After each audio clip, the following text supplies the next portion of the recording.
Kalau kita masih menganggap Tuhan itu tidur, ya kita akan melakukan tindakannya. Tapi sekali waktu kita akan terbangun dari itu, habis itu. Tidak gampang marah, tidak gampang tersulut emosinya. Kalau misalnya memang ada masalah bisa diselesaikan baik-baik ya Bang, apalagi urusan rumah tangga begitu. Jangan sampai permasalahan yang terjadi di rumah tangga mengorbankan anak. Kalau memang sudah nggak cocok dalam keluarga, ya diomongin aja, saya nggak cocok, tapi jangan melakukan perselingkuhan, melakukan pembohongan terhadap istri atau sebaliknya dan sebagainya. Artinya dengan proses hukum yang sekarang dijalani oleh anak itu sebagai salah satu bentuk kesembuhan yang bisa membantunya menyembuhkan kondisi psikologis anak ini ya Bang ya. Ini Bang Aris tuh kemarin nggak pulang-pulang dari Medan, kita nggak syuting-syuting Ngobras. Iya, betul, Kayaknya betul. Sorry netizennya.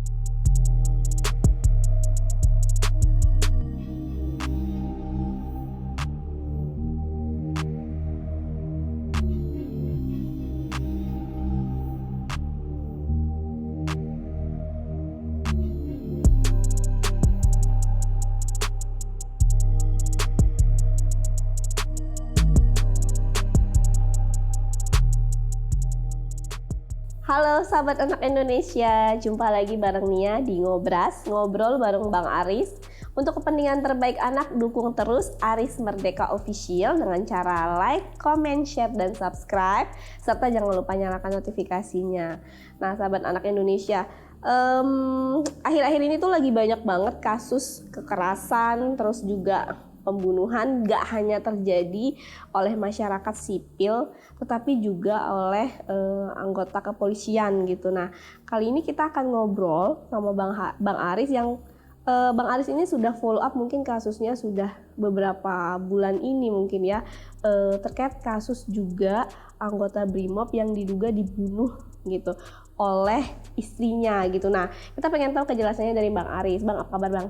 Sehatnya? Sehat. Sehat. Gimana rasanya abis muter-muter? Waduh, lemes pokoknya lah.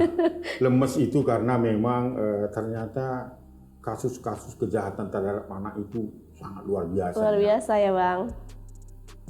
Bermaksud atau berniat rekreasi lah untuk menghilangkan stres ke Medan kemarin. Ke Medan, makan durian, nah seharusnya begitu kan.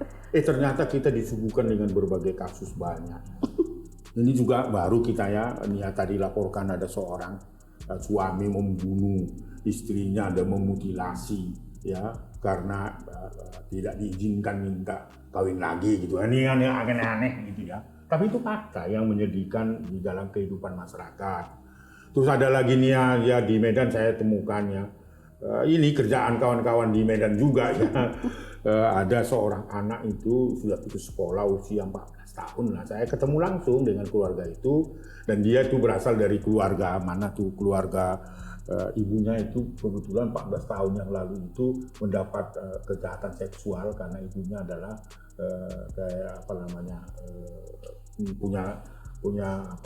karena berkebutuhan khusus lah begitu, hamil terus kemudian ya oleh orang-orang nakal itu sejarah anak itu dan korban dari narkoba dan sudah ketergantungan seminggu itu sudah 2 kali harus nyabu yang dipengaruhi oleh teman-temannya, ada teman-teman yang lain itu juga kasus. Kemudian tadi saya dengar lagi ada ya saya tidak lupa di satu tempat ada seorang pemulung melakukan mutilasi kepada anak-anak usia 13 tahun. Ini cukup menyedihkan ya sebelum peristiwa-peristiwa lain. Tetapi ini juga tadi seperti Nia katakan ini sangat dikejutkan. Sebenarnya ini kasus sudah ditangani kira-kira 1-2 tahun yang lalu lah. Saya juga sudah ketemu dengan Polresta Sorong, Kajari di Kasipidum di kota Sorong dan sebagainya untuk memastikan peristiwa ada dugaan seorang istri dari seorang BRIMOB ya itu dilaporkan meninggal gantung diri dan sebagainya. Nah, ternyata ini berkembang ini hampir sama dengan tuduhan kepada Ferdy Sambo ya. Ferdy Sambo kan 340 membunuh anak buahnya. Nah ini ada seorang ibu melaporkan bahwa suaminya gantung diri, meninggal gantung diri dan sebagainya, dan sudah dinyatakan tersangka kira-kira sejak tahun 2019 atau 2020 lah begitu, tapi tidak ditahan dan sebagainya. Ini ada kejadian yang harus di follow up. Itu aja sebenarnya sih. Oke, ini berarti kasusnya jauh ya Bang ya, di Papua sana gitu, di Sorong. Iya, di kota Sorong ya. Di kota Sorong. Nah, kaitannya sebenarnya kalau sama Bang Aris apa nih kasus ini? Kaitannya? Iya, jadi saya kira 1 tahun yang lalu atau ya, kalau saya tidak ingat 2 tahun yang lalu, ada seorang anak ya berinisial O ya, itu datang dengan opungnya minta perlindungan dari Komnas Perlindungan Anak. Nah, dari apa? Karena anak ini kehilangan seorang bapak, seorang Brigpol ya, brigadir polisi yang bertugas sebagai anggota Brimob di detasemen B Pelopor di Kota Sorong, meninggal dunia karena dilaporkan oleh ibunya bahwa ayahnya itu meninggal karena gantung diri. Nah, tetapi anak itu ketika datang ke Komnas Perlindungan Anak memberikan laporan kesaksian bahwa dia tidak melihat bapaknya gantung diri di rumah itu, tetapi dia melihat ada beberapa orang yang memukulin ayahnya, mengakibatkan ayahnya itu terjatuh dan akhirnya meninggal dunia. Jadi itu yang ingin dia jelaskan kepada Komnas Perlindungan Anak dia 1,5 tahun lalu begitu ya. Lalu kaitannya dengan kita karena anak ini membutuhkan perlindungan dari kita, akhirnya kita merencanakan dengan keluarga untuk memastikan peristiwa itu. Nah, 1,5 tahun lalu kita langsung bertemu dengan Polres Sorong yang menangani perkara ini, yang sempat sudah dinyatakan ibunya dan saudara dari ibunya itu secara bersama-sama telah melakukan kejahatan dengan sangkahan melakukan pembunuhan dan sudah dinyatakan tersangka, tetapi tidak diikuti dengan penahanan. Lalu tentu saya memastikan itu juga ke Kejari. Kenapa? Ternyata kan sudah P19 sudah diserahkan, tapi Kejari pada saat itu diwakili oleh Kasipidum Sorong, saya tidak lupa, menjelaskan bahwa perlu ada tambahan informasi dan saksi, dan diminta supaya pihak Polres Sorong itu meminta keterangan dari saksi mahkota anaknya yang mengaku melihat dari kamarnya ketika peristiwa itu terjadi. Nah, kita klarifikasi ke sana, memang betul sudah dinyatakan tersangka, tetapi masih membutuhkan kesaksian dari itu. Wah, ini berlama. Dan pada saat itu anak ini terus-menerus rindu dengan bapaknya. Akhirnya kita cari klarifikasi atau cari informasi yang tepat. Awalnya begini nih ya, yang dilaporkan oleh anak itu bahwa ibunya itu pada tidak salah di tanggal 29 Agustus di 2018. Menurut keterangan ibunya yang diperiksa oleh Polres Sorong, itu menyatakan pada dini hari jam 2 WITA itu dia menemukan suaminya gantung diri di kosen rumahnya, di kamarnya dia di rumahnya itu dengan seutas tali kabel itu gantung diri di salah satu kosen di rumahnya itu. Nah, pada saat dia temukan itu, ibu ini langsung berteriak, lari keluar pagar, tapi tidak berteriak di luar pagar itu, tidak minta pertolongan. Maksudnya meminta pertolongan dari warga, tapi kan nggak sempat. Akhirnya dia minta pertolongan dari keluarga, dari istri dari Brigpol Johannes Fernandes Siahaan itu. Dan tetapi pada saat itu si anak itu menyaksikan tidak ada orang yang gantung diri gitu kan. Tapi ketika itu menurut keterangan si ibunya, dia ambil pisau ke dapur, dia mencoba memotong jeratan dari kabel itu, tapi karena dia tidak menahan dari besarnya suaminya, terjatuh dan sebagainya. disitulah akhirnya dia berteriak, menelepon keluarganya datang ke sana bahwa rumah sakit sudah meninggal dunia dengan laporannya bahwa ditemukan pada 29 itu gantung diri. Tapi ada hal keanehan yang disaksikan oleh si anak itu, begitu ceritanya. Oke.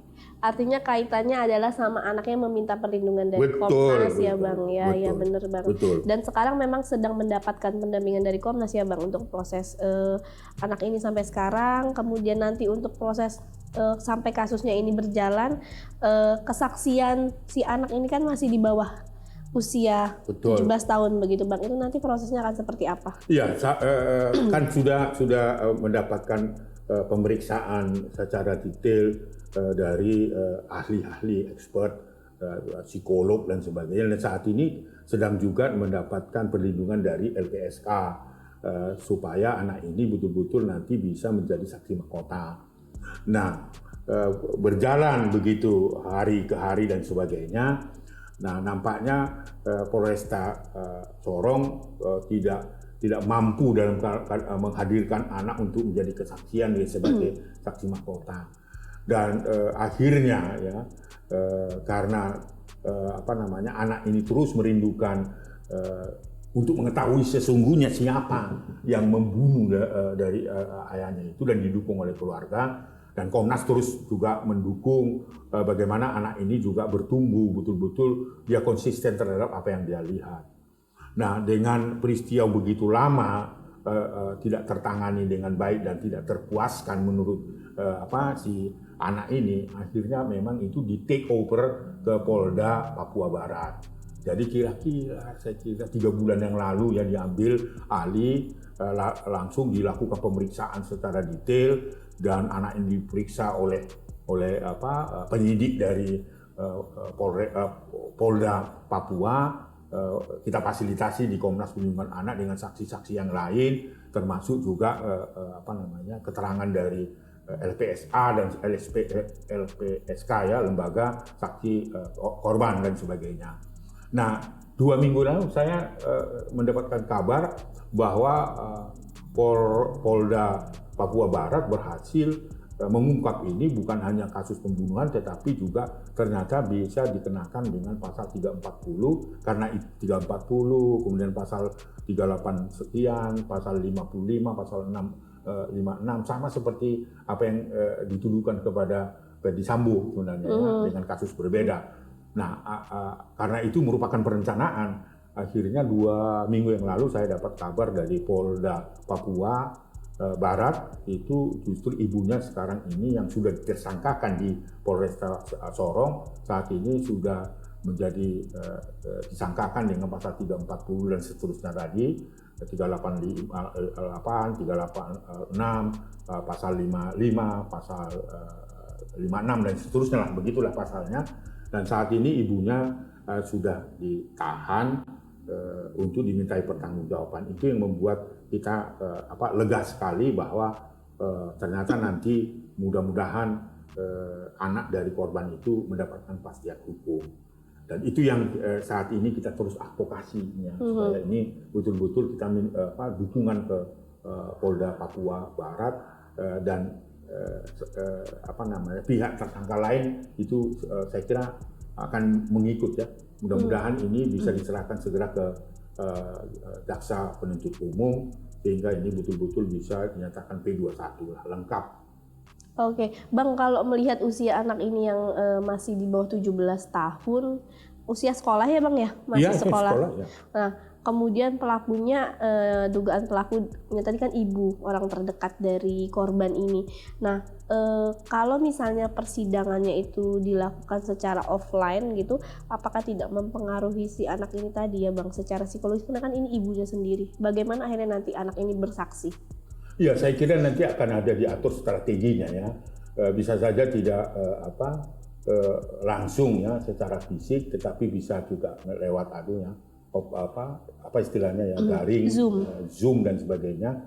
Saya kira sama aja, dan saat ini kan sudah bisa dilakukan. Boleh ya Bang itu? Sudah boleh. Maksud sidang kayak gitu, apalagi ini kan kalau Bang Aris tadi bilang saksi mahkota. Iya, saya kira sudah. Oke. Nggak ada masalah, saya kira itu yang harus mendapat dukungan kita semua ya.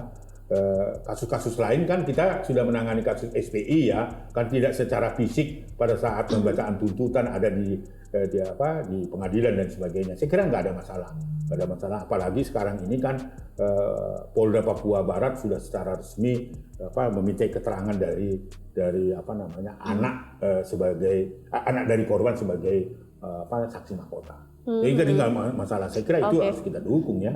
Ketika bersaksi itu anak itu berarti nggak wajib untuk dihadirkan ke pengadilan. Katakan nggak wajib, bisa datang bisa nggak datang, tergantung kesiapan dari anak itu. Apalagi anak ini kan masih saya kira 6 tahun ya.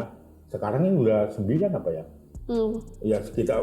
Ya kalau abang bilang di 2018, sekarang ya benar 9 tahun sudah, ya kira-kira. Saya kira udah bisa. 9-10 tahun.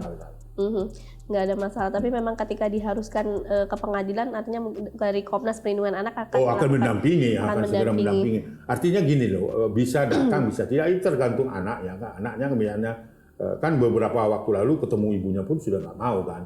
Tapi karena peristiwa supaya terang benderang, kita bisa yakinkan, kita dampingi ya, tidak boleh sendiri, tidak hanya keluarga saja, mungkin orang-orang yang dipercaya ya, psikolog misalnya yang mendampingi selama ini, saya kira itu bisa dihadirkan di pengadilan untuk mendampingi. Tetapi juga di dalam lewat daring juga bisa didampingi, bukan dilepas begitu aja, tapi didampingi oleh orang-orang terdekat dari anak dari korban itu.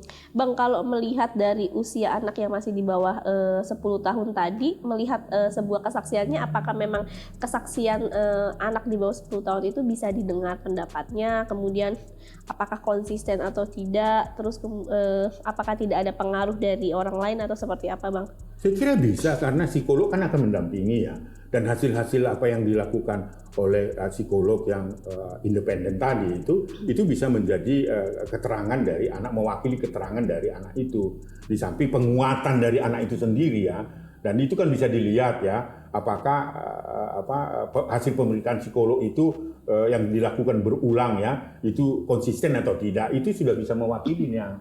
Jadi saya kira ini harus menjadikan jurisprudensi ya bagi anak-anak yang saat itu betul-betul dia melihat itu, tetapi dia menceritakan secara verbal itu tidak runtut, dan itu artinya bisa dibantu oleh psikolog. Psikolog kan tahu artinya apakah ini anak konsisten terhadap keterangannya atau tidak, itu bisa digunakan. Saya kira ketika nanti diserahkan oleh Polda Papua Barat kepada Kajari Sorong ya, saya kalau tidak salah, itu sudah dinyatakan P21, itu berarti kesaksian dari anak sebagai saksi mahkota itu sudah dapat dipakai sebagai bukti bahwa telah terjadi pelanggaran terhadap hak-hak dari anak itu sendiri. Oke, melihat kasusnya sangat lama emang dari 2018. Iya, saya kira itu yang saya katakan ya, saya terima kasih kepada Polda Papua Barat yang sudah take over itu, yang sesungguhnya di tanggal 1 tahun setelah laporan itu kan sudah dinyatakan tersangka gitu ya.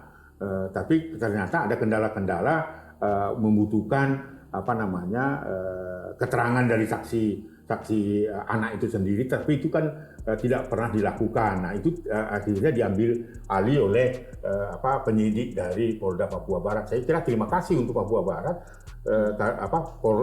Polda Papua Barat, karena sudah menaruh perhatian itu, bahkan menemukan bahwa bukan hanya pasal pembunuhan saja, tetapi ada perencanaan pembunuhan dengan pasal ketentuan 340 Kitab Undang-Undang Pidana. Jadi saya kira waktu lah kalau ibunya sudah tersangka, akhirnya di take over menjadi tahanan Polda Papua Barat.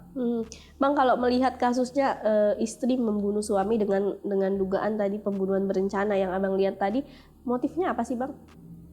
Nampaknya kan ada orang di luar ayahnya dari korban itu kan ada orang lain yang terlibat dan sebagainya.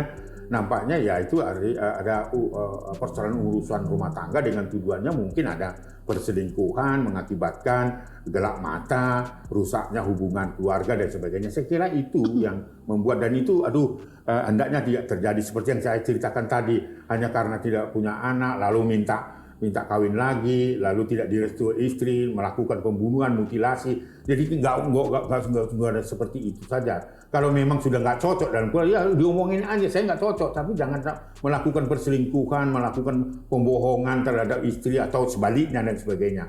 Nah ini nanti kita akan lihat ya, karena 340 itu dan tuduhannya bahwa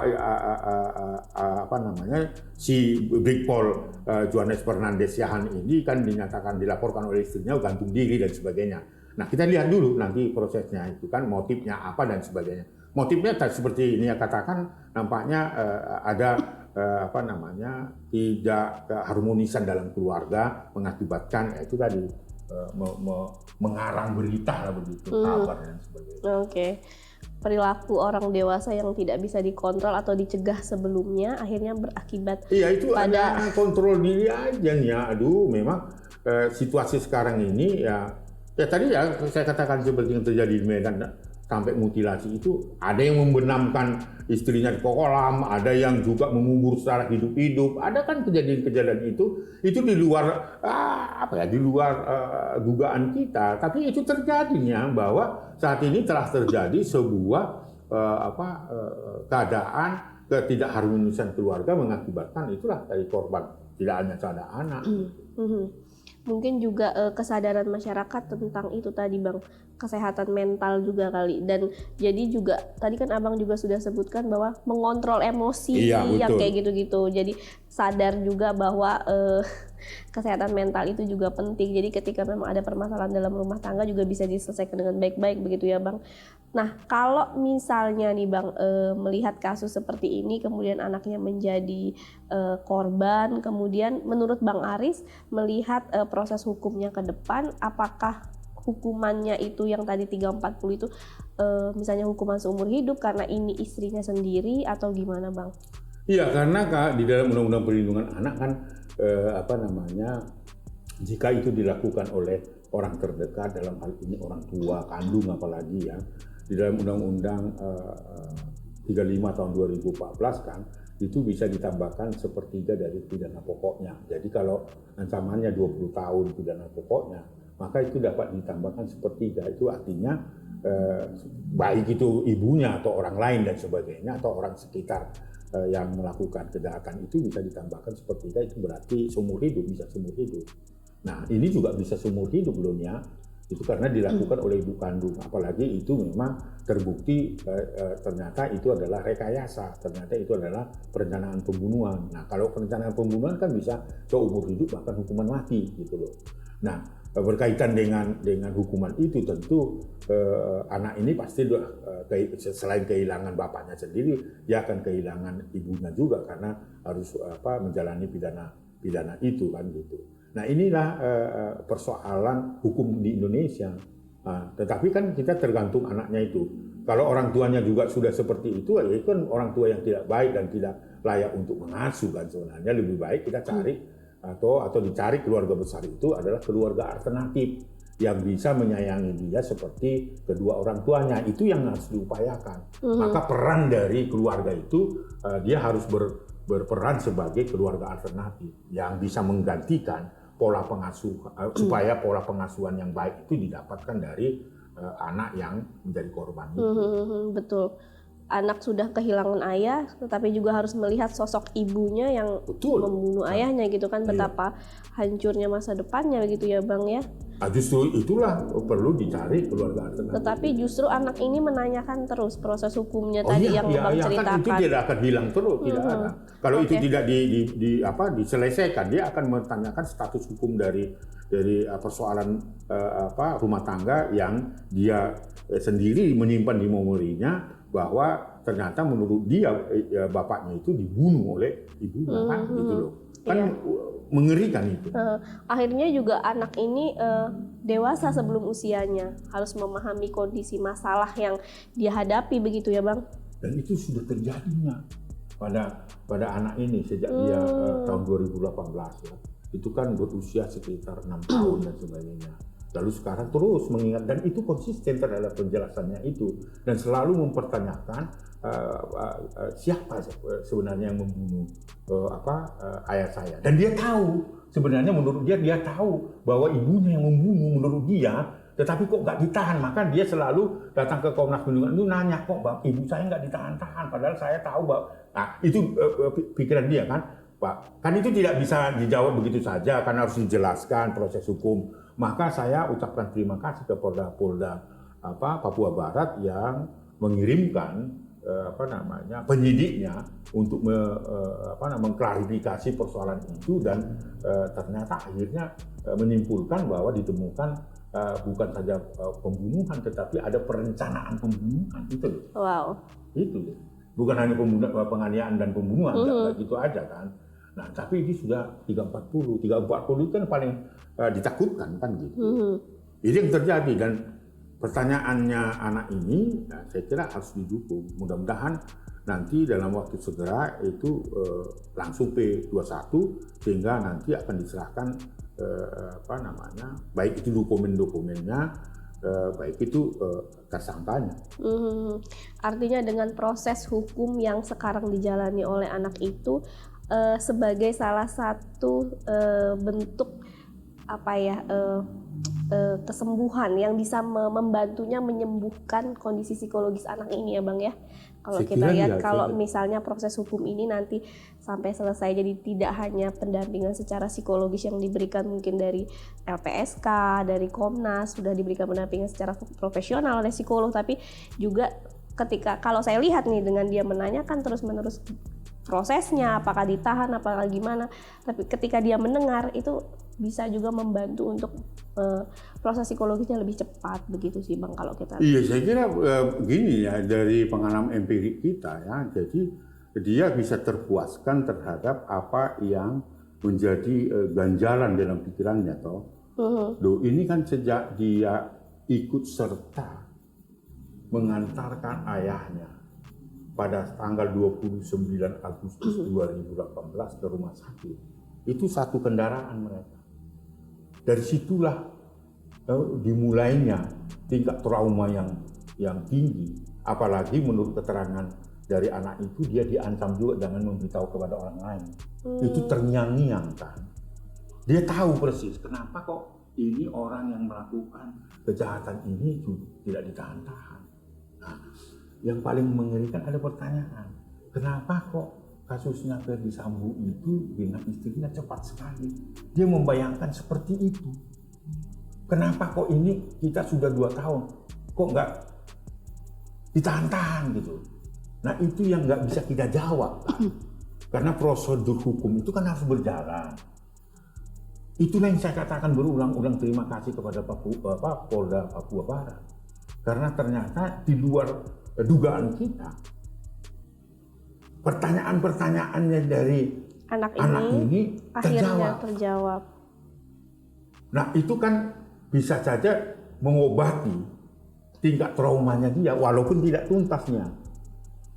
Ini dilematis bagi dia. Salah satu yang bisa membantu mengobati traumanya dia dengan proses hukum ini ada prosesnya ya Bang ya. Salah satu. Kalau itu bisa berjalan dengan baik, kemudian dia juga tersedia keluarga alternatif, di mana ayahnya yang dirindukan itu sudah meninggal dunia karena menurut dia adalah pelakunya ibunya, tetapi ibunya ternyata sudah dinyatakan tersangka tidak ditahan, kan membuat stres. Nah ini mulai longgar ya. Tetapi jangan lupa, saya hanya berharap karena dia ini betul-betul anak yang akan mandiri dan percaya dirinya, tetapi dia membutuhkannya keluarga alternatif. Gak bisa disakitin lagi ini anak. Menjaga anak ini lebih sulit daripada dia dijaga oleh kedua orang tuanya secara ideal. Itu yang gak diketahui orang lain. Betul yang kau bilang, berangsur-angsur dia katakanlah terpulihkan traumanya karena terjawab salah satu dari agenda berapa banyak gitu kan. Agenda lain kan masih ada, termasuk saya kira keluarga alternatif itu sungguh-sungguh harus memberikan perhatian karena anak itu cerdas, ya, sangat cerdas dan konsisten. Itu yang menjadi saya terpuaskan bahwa anak ini tidak hanya sekedar memberi keterangan, tapi dia konsisten ya. Sejak 1,5 tahun itu berarti kan sebelum usia 9 tahun, katakanlah umur 7, 9, 8 tahun lalu saya 2 tahun lalu konsisten sampai hari ini, dan dia perlu juga kita beritahu bahwa ini salah dua langkah seperti apa yang menjadi idaman dari anak itu. Tetapi harus hati-hati. Oke, berarti yang memang bisa kita ambil dari kasus pembunuhan berencana yang melibatkan anak, apalagi anak itu sudah menjadi trauma, adalah salah satunya, apalagi udah kehilangan ibu, kehilangan ayah, betapa dia sakit hatinya masih kecil. Jadi memang sepanjang hidupnya memang harus selalu didampingi ya Bang, sama orang-orang di sekitarnya yang jadi membedakan anak seusianya di sekelilingnya beda nih perlakuannya akhirnya ya Bang. Betul. Anak yang seusianya dia sama si korban ini akhirnya harus berbeda, harus lebih perhatian, lebih memahami. Mungkin juga secara psikologis perasaannya gampang sensitif mungkin. Akhirnya mudah tergerak, mudah nangis gitu ya Bang ya. Bener banget tuh tadi kalau Bang Aris bilang memang keluarga alternatif yang saat ini melindungi anak ini memang harus benar-benar keluarga yang memang paham kondisi psikologis anak ini, harus paham kondisinya, dan ketika sudah mendapatkan pendampingan psikologis terselesaikan secara perlahan, tetapi juga ketika mendengar adanya proses hukum yang tadi Abang bilang, wow pelakunya ternyata sudah ditahan, proses itu membantu psikologis anak itu secara perlahan.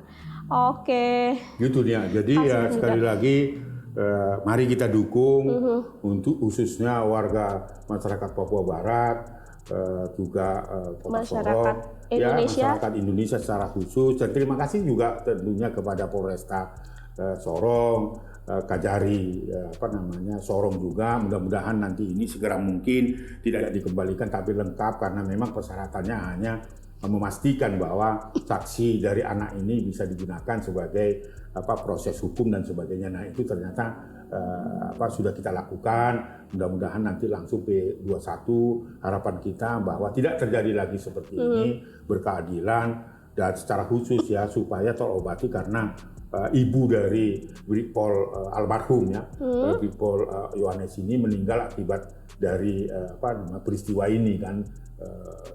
Terlalu banyak mikirin ya Bang, kepikiran mungkin ya Bang. Itu ya saya seperti yang saya katakan, hampir si anak ini melihat di tayangan televisi kok kasusnya hampir disambung, bisa segera mungkin kok kasus ayah saya tidak. Nah itu wajar saja.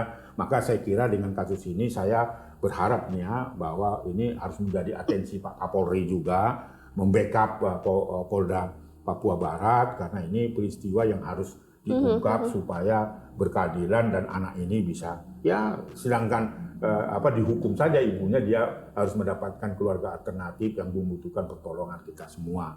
Supaya apa? Supaya kasus-kasus kejahatan terhadap kemanusiaan ini tidak berulang lagi. Itu harapan kita. Mudah-mudahan anak ini juga terobati dan kasus ini menjadi jurisprudensi bahwa tidak sembarangan melakukan rekayasa pembunuhan kepada seseorang, dan itu pasti terungkap. Tidak ada sempurna dengan pembunuhan. Pasti ketahuan ya Bang. Pasti ketahuan. Iya, jadi dimanapun kita nyimpennya bau bangke, istilahnya bahasanya Bang, pasti kecium juga gitu kan. Bangka yang ditutupin gimana juga tercium juga gitu. Bang, agak gimana gitu saya ngeliat kasus pembunuhan ternyata nggak hanya tadi di awal saya buka, nggak hanya masyarakat biasa, ternyata juga anggota polisi juga kasusnya yang tidak melihat dari kalangan manapun ya Bang ya, tapi juga ya anggota polisi, masyarakat biasa semua ternyata memang. Apa sih Bang, penutup nih Bang terakhir sebelum kita menutup, peran apa yang harus kita lakukan gitu terhadap kasus atau untuk melihat kasus-kasus di sekitar kita ini kan sebenarnya nggak hanya satu gitu kan. Ini kasus pembunuhan ada di Papua, kemudian juga tadi kasus misalnya yang Abang lihat tadi di Medan, kemudian juga kasus yang kemarin Abang ke Depok. Betul. Ini kan pertengkaran anak dan istri ya, pertengkaran betul. Gitu. Apa sih peran apa yang memang harus ditingkatkan dari lingkungan masyarakat, atau baru-baru ini ada satu keluarga 4 orang meninggal dunia di daerah Jakarta Barat gitu. Masyarakat itu peran masyarakat yang harus lebih ditingkatkan lagi gitu. Apa sih Bang? Gini nih ya, saya masih percaya Tuhan itu nggak tidur. Hati-hati loh, Tuhan itu tidak tidur. Itu artinya itu semua diketahui oleh Tuhan. kita aja yang bersembunyi terhadap apa perilaku kita kan. Apa artinya yang mau saya katakan itu? Karena Tuhan tidak pernah tidur, maka kita betul-betul bagaimana rumah kita itu harus terus beribadah pada Tuhan dan takut pada Tuhan. Ini kan persoalan nggak takut lagi pada Tuhan. Nggak takutnya.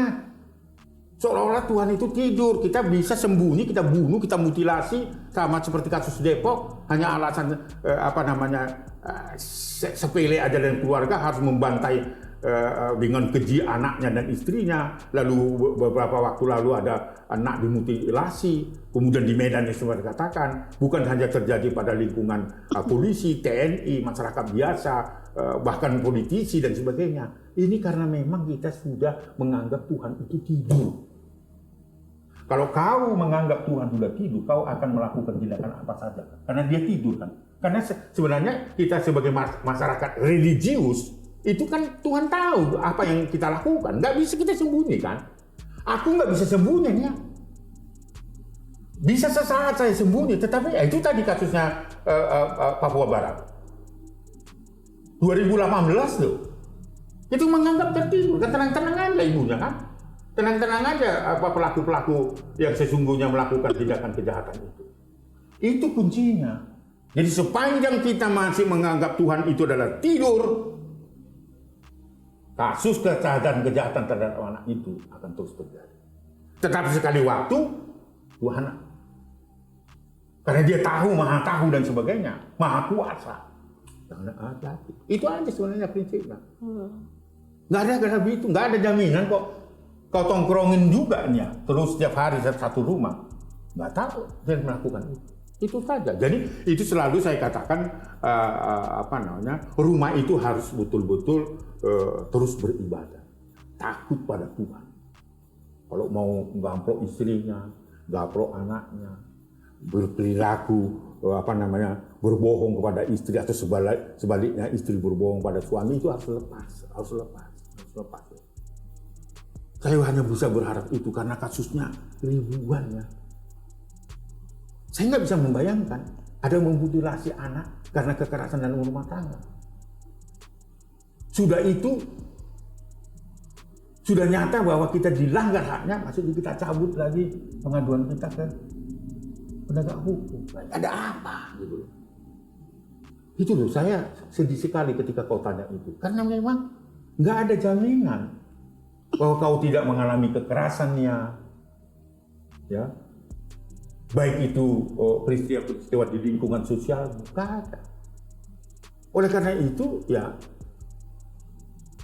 mari kita memberikan perhatian yang serius dan meletakkan bahwa laki-laki dan perempuan, anak dan lansia dan seterusnya itu sama di hadapan Tuhan. Itu kuncinya loh. Kalau kita masih menganggap Tuhan itu tidur, ya kita akan melakukan tindakannya. Tapi sekali waktu kita akan terbangun dari itu, habis itu. Itu ada kuncinya. Jadi jangan anggap kita Tuhan itu tidur. Dia terus bangun. Oke, asik pokoknya. Bener nih kata Bang Aris. Kita tuh gak pernah membeda-bedakan. Jadi setiap manusia itu di mata Tuhan sama. Sama. Mau laki-laki, mau perempuan, mau ayah, ibu, anak. Yang penting bagaimana caranya kita mengontrol emosi. Setiap masalah yang datang kita kontrol. Tidak gampang marah, tidak gampang tersulut emosinya. Kalau misalnya memang ada masalah bisa diselesaikan baik-baik ya Bang, apalagi urusan rumah tangga begitu. Jangan sampai permasalahan yang terjadi di rumah tangga mengorbankan anak.